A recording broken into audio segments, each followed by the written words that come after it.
Hi, അപ്പോൾ പോക്കോ X3 launch ചെയ്തിരിക്കുകയാണ്. Globally ആണ്, ഇന്ത്യയിലേക്ക് ഉടനെ തന്നെ വരുമ്പോൾ ചിലപ്പോൾ ഇതിൻ്റെ കാര്യങ്ങൾ ചിലപ്പോൾ വ്യത്യാസങ്ങളൊക്കെ ഉണ്ടാവും. എങ്കിലും ഈ വന്നിരിക്കുന്ന ഫോൺ എങ്ങനെയുണ്ടെന്ന് നമുക്ക് വൺ ബൈ വൺ ആയിരുന്നു NFC-യും ഡുവൽ സ്റ്റീരിയോ സ്പീക്കറും കാര്യങ്ങളൊക്കെ ഉൾപ്പെടുത്തി വലിയൊരു റീഫ്രഷ് ആയിട്ടുള്ള ഡിസ്പ്ലേയും കാര്യങ്ങളൊക്കെ ഉൾപ്പെടുത്തി ഒരു അടിപൊളി സെറ്റപ്പാണ്. എങ്കിലും വൺ ബൈ വൺ ആയിട്ട് നമുക്ക് നോക്കിക്കഴിഞ്ഞാൽ ഇതിൻ്റെ ഡിസൈനും ഡിസ്പ്ലേ ഒക്കെ നിങ്ങൾക്ക് ഇവിടെ കാണുന്ന പോലെയാണ്. ഡിസ്പ്ലേ വന്നിട്ട് 6.67 ഇഞ്ച് ഒരു വലിയ ഡിസ്പ്ലേ ആണ്.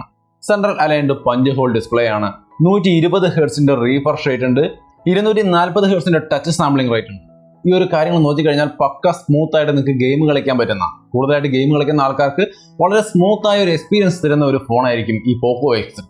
പക്ഷെ സ്റ്റിൽ ഇവിടെ ഒരു കാര്യം മിസ്സിംഗ് ആണ്. AMOLED ഡിസ്പ്ലേ ഇല്ല.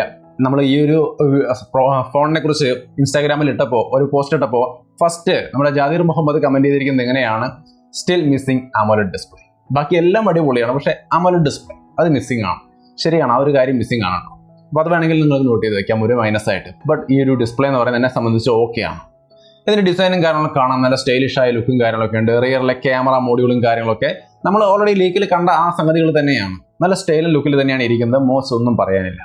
പോക്കോ എന്നുള്ള റിയർ സൈഡിലെ ലോഗോ ഇത്തിരി വലുതാക്കി കൊടുത്തിട്ടുണ്ട്. ഇപ്പോൾ റിയൽമിയുടെ ഫോണുകൾ ധാരാളമായിട്ട് കണ്ടു കഴിഞ്ഞാൽ ഈ വലിയ ലോഗോ, ഇപ്പോൾ പോക്കോയിൽ നമ്മൾ ഈ ഒരു വലിയ ലോഗോ കാണുകയാണ്. ഇനിയോട്ട് പല ഫോണുകളും നമുക്ക് പല ബ്രാൻഡുകളും ഇത് പരീക്ഷിക്കാനുള്ള സാധ്യതയും കാണുന്നുണ്ട്. എന്തായാലും പോക്കോ എന്നുള്ള ലോഗോ വലുതായിട്ട് കാണാം.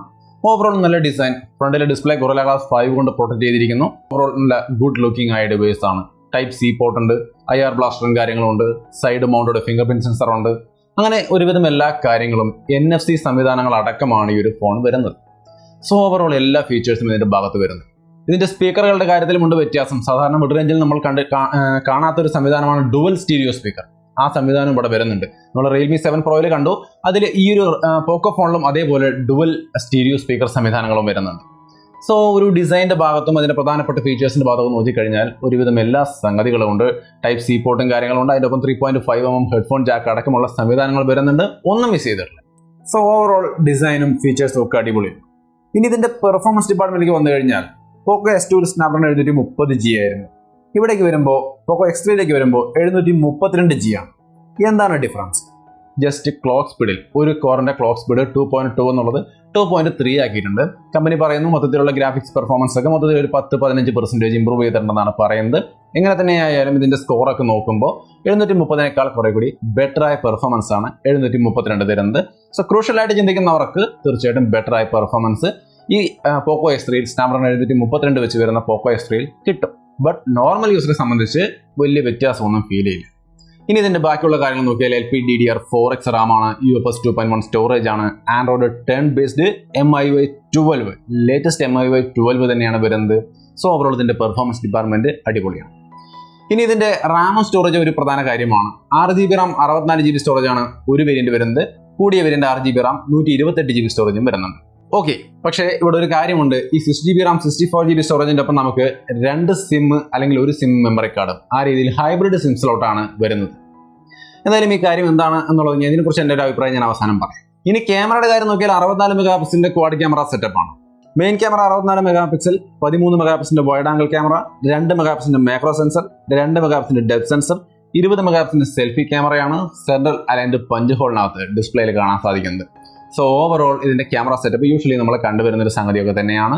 അപ്പോൾ അതിൻ്റെതായ ഫീച്ചേഴ്സും ക്വാളിറ്റിയൊക്കെ നമുക്ക് കിട്ടുമെന്നും പ്രതീക്ഷിക്കാം. ഇനി ബാറ്ററി 5160 mAh ബാറ്ററിയും 33 വാട്ടിന്റെ ഫാസ്റ്റ് ചാർജിങ്ങുമാണ്. ഓക്കെ, നല്ല ബാറ്ററി സെറ്റപ്പ് ഉണ്ട്. 5000 mAh ബാറ്ററി ഉണ്ട്, 33 വാട്ടിന് നല്ല ഫാസ്റ്റ് ചാർജിംഗ് ഉണ്ട്. എല്ലാം കൊണ്ടും നല്ലൊരു ബാറ്ററി സെറ്റപ്പും കാര്യങ്ങളൊക്കെയാണ്. സോ ഓവറോൾ ഈ ഫോണിന്റെ കാര്യങ്ങൾ ഇങ്ങനെയൊക്കെയാണ്. അപ്പോൾ ഒരു ഒറ്റ നോട്ടത്തിൽ നമുക്ക് അടിപൊളി ഫോണാണ്. ഇനി കോമൺ ആയിട്ട് നിങ്ങൾക്ക് ഇതിന്റെ ഫീച്ചേഴ്സ് എന്ന് ചിന്തിക്കുമ്പോൾ പ്രധാനമായിട്ട് മനസ്സിൽ വരുന്ന കുറച്ച് കാര്യങ്ങൾ എന്ന് പറയുന്നത്, ഒന്ന്, ബ്ലൂടൂത്ത് 5.1 ആണ് വരുന്നത്. NFC സപ്പോർട്ട് ചെയ്യുന്ന ഞാൻ പറഞ്ഞിരുന്നു. ഡുവൽ സ്റ്റീരിയോ സ്പീക്കർ ഉണ്ട്, IR ബ്ലാസ്റ്റർ ഉണ്ട്, 3.5mm ഹെഡ്ഫോൺ ജാക്കൊക്കെ സപ്പോർട്ട് ചെയ്യുന്നുണ്ട്. IP53 സ്പ്ലാഷ് പ്രൂഫ് സംവിധാനങ്ങളൊക്കെ ഏർപ്പെടുത്തിയിട്ടുണ്ട്. ലിക്വിഡ് കൂളിംഗ് ടെക്നോളജിയും കാര്യങ്ങളും ഉണ്ട്. അതിന് കൂട്ടത്തിൽ തന്നെ MIUI 12 എന്ന് പറയുന്ന ലേറ്റസ്റ്റ് വെർഷനും വരുന്നു. ഇനി ഇതിന്റെ പ്രൈസിംഗ് നോക്കിക്കഴിഞ്ഞാൽ 6GB RAM 64GB സ്റ്റോറേജിന് €229 ആണ്. അതായത് 19,800 രൂപ. കറൻസി കൺവേർട്ട് ചെയ്ത് ഇന്ത്യൻ കറൻസിയിലേക്ക് നോക്കിക്കഴിഞ്ഞാൽ 19,800 രൂപ. 6GB RAM 128GB സ്റ്റോറേജിന് €269 ആണ്. കൺവേർട്ട് ചെയ്ത് നോക്കിയാൽ ഏകദേശം 23,300 രൂപയോളം വരും. അപ്പോൾ ഇതാണ് ഇതിന്റെ പ്രൈസിങ്. ഇന്ത്യയിലേക്ക് വരുമ്പോൾ കുറച്ച് പ്രൈസ് കുറഞ്ഞ് 20 രൂപയ്ക്ക് 6GB RAM 128GB സ്റ്റോറേജ് കിട്ടിയെന്ന് തന്നെ വിചാരിക്കാം. അപ്പോൾ ഓക്കെ ആയിരിക്കും. ബട്ട് ഇവിടെ പ്രശ്നം എന്താണ്? ഇതിന്റെ നെഗറ്റീവ് അല്ലെങ്കിൽ ഇതിന്റെ ഒരു പ്രശ്നം ഇന്ത്യയിലേക്ക് ഇതേ രൂപത്തിൽ വന്നാലുണ്ടാവാൻ പോകുന്നത്, റിയൽമി 7 Pro പോലൊരു ഫോൺ ഇവിടെ നിൽക്കുന്നുണ്ട്. റിയൽമി 7 Pro 65 വാട്ടിന്റെ ഫാസ്റ്റ് ചാർജിംഗുമായിട്ട് നിൽക്കുന്ന ആ ഒരു മിഡ് റേഞ്ചിൽ നിൽക്കുന്ന ഏറ്റവും ബെസ്റ്റ് ഫാസ്റ്റ് ചാർജിംഗുമായിട്ട് നിൽക്കുന്ന ഒരു ഡിവൈസ് ആണ്. അതിൻ്റെ ഒപ്പം തന്നെ AMOLED ഡിസ്പ്ലേ ഉണ്ട്, ഡുവൽ സ്റ്റീരിയോ സ്പീക്കർ ഉണ്ട്, ട്രിപ്പിൾ കാർഡ് സ്ലോട്ട് ഉണ്ട്. ഓവറോൾ ഇതിനേക്കാൾ ബെറ്റർ ആയിട്ട് ആ ഫോണിനെ ഒരുപാട് പേരും പരിഗണിക്കാനുള്ള സാധ്യതയുണ്ടെന്നാണ് എനിക്ക് തോന്നുന്നത്. എന്തായാലും നിങ്ങളുടെ അഭിപ്രായങ്ങൾ തീർച്ചയായിട്ടും കമൻ്റായിട്ട് ഷെയർ ചെയ്യാം. പിന്നെ ഈ ഫോണിൻ്റെ കൂടുതൽ വിശദാംശങ്ങളൊക്കെ ഞാൻ എൻ്റെ ബ്ലോഗിൽ പോസ്റ്റ് ചെയ്തിട്ടുണ്ട്. ലിങ്ക് ഞാൻ ഡിസ്ക്രിപ്ഷനിൽ കൊടുക്കാം. ഇന്ത്യൻ ലോഞ്ച് ഡേറ്റും കാര്യങ്ങളൊക്കെ എപ്പോഴാണെന്നുള്ളത് സോഷ്യൽ മീഡിയ വഴി അപ്ഡേറ്റ് ചെയ്ത് നിങ്ങളെ അറിയിക്കാം. അത് ഫോളോ ചെയ്തിടാൻ മറക്കണ്ട. ഫേസ്ബുക്ക്, ഇൻസ്റ്റാഗ്രാം, ട്വിറ്റർ എല്ലാത്തിൻ്റെയും ലിങ്ക് ഡിസ്ക്രിപ്ഷനിലുണ്ട്. വീണ്ടും മറ്റൊരു വീഡിയോ ആയിട്ട് കണ്ടുമുട്ടാം. ബൈ.